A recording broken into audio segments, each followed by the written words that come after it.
Hello everyone, मैं हूं कामरान चौधरी और आप देख रहे हैं chemistry with Kamran. Concepts of chemistry के आज के लेक्चर में हम लोग देखेंगे the difference between intermolecular forces and intramolecular forces. ठीक है, छोटा सा कॉन्सेप्ट है, थोड़ा सा डिफरेंस है इन दोनों में।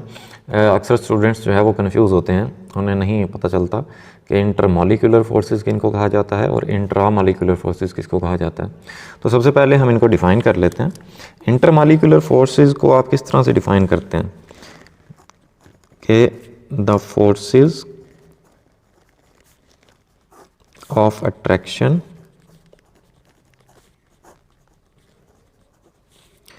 बिटवीन सेपरेट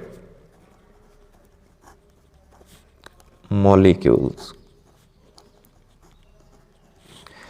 अलग अलग मॉलिक्यूल्स के दरमियान जो फोर्सेस ऑफ अट्रैक्शन होती हैं उन्हें हम लोग क्या बोलते हैं?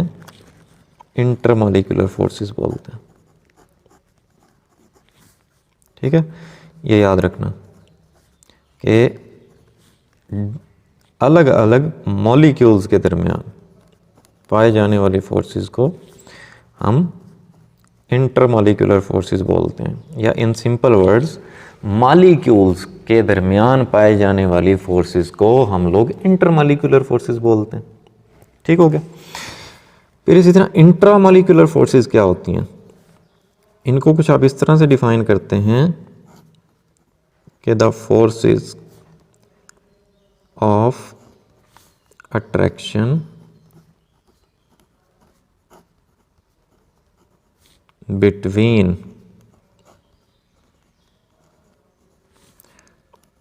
atoms with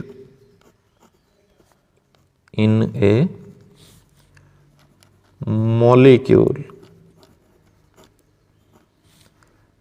are called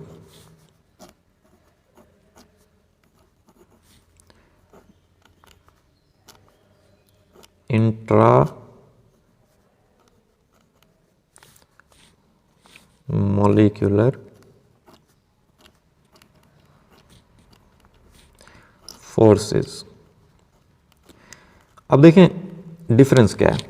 difference ये है कि इंटरमॉलिक्यूलर फोर्सेस की जब आप बात करेंगे ना, तो डिफरेंट मॉलिक्यूल्स के दरमियान जो फोर्सेस ऑफ अट्रैक्शन होती हैं उन्हें हम बोलते हैं इंटरमॉलिक्यूलर फोर्सेस। ठीक है, जबकि अगर आप इंट्रामॉलिक्यूलर फोर्सेस की बात करते हैं, देन इंट्रामॉलिक्यूलर फोर्सेस वो फोर्सेस ऑफ अट्रैक्शन होती हैं जो बेसिकली एक मॉलिक्यूल के अंदर पाए जाने वाले एटम्स के दरमियान होती हैं। ठीक है, सो इनको हम लोग इंट्रामॉलिक्यूलर फोर्सेस बोलते हैं। समझ तो वैसे आ गई होगी, फिर भी हम लोग एग्जाम्पल देख लेते हैं इनकी। एग्जाम्पल से फर्दर आपको क्लियर हो जाएगा। इसकी भी एग्जाम्पल देख लेते हैं और इसकी भी। ठीक है, अब आप देखें जब हम इंटरमॉलिक्यूलर फोर्सेस की बात करेंगे ना, देन हमारे पास दो या दो से ज़्यादा मॉलिक्यूल्स का होना ज़रूरी है। जैसे आप देखें, मैं एग्जांपल देता हूँ कि ये HCl का एक मॉलिक्यूल है, इसी तरह से ये दूसरा एक HCl का मॉलिक्यूल है। ठीक हो गया। अब इस पर पार्शियल पॉजिटिव चार्ज होता है हाइड्रोजन पर, और क्लोरीन पर पार्शियल नेगेटिव चार्ज होता है। क्यों? क्योंकि जो इलेक्ट्रॉन्स इस हाइड्रोजन और क्लोरीन ने शेयर किए हुए होते हैं वो क्लोरीन की तरफ ज़्यादा अट्रैक्टेड होते हैं। किस वजह से ज़्यादा अट्रैक्टेड होते हैं? क्योंकि क्लोरीन की इलेक्ट्रोनेगेटिविटी ज़्यादा होती है एज़ कम्पेयर टू हाइड्रोजन जो 3.2 होती है, जबकि हाइड्रोजन की 2.1 होती है। तो इलेक्ट्रोनेगेटिविटी के ज़्यादा होने की वजह से ये जो इलेक्ट्रॉन्स का पेयर है यहाँ पर जो इन्होंने शेयर किया हुआ होता है, ये क्लोरीन की तरफ ज़्यादा अट्रैक्टेड होता है, तो इस वजह से इस पर पार्शियल नेगेटिव चार्ज आ जाता है। हाइड्रोजन से थोड़ा दूर होता है तो इस पर इसलिए पार्शियल पॉजिटिव चार्ज आ जाता है। ठीक है, जबकि क्लोरीन पर पार्शियल नेगेटिव चार्ज आ जाता है। अब ये दो मॉलिक्यूल्स हैं। अब इन दो मॉलिक्यूल्स के दरमियान मैंने डॉटेड लाइन से ये फोर्सेस ऑफ अट्रैक्शन मैंने शो कर दी।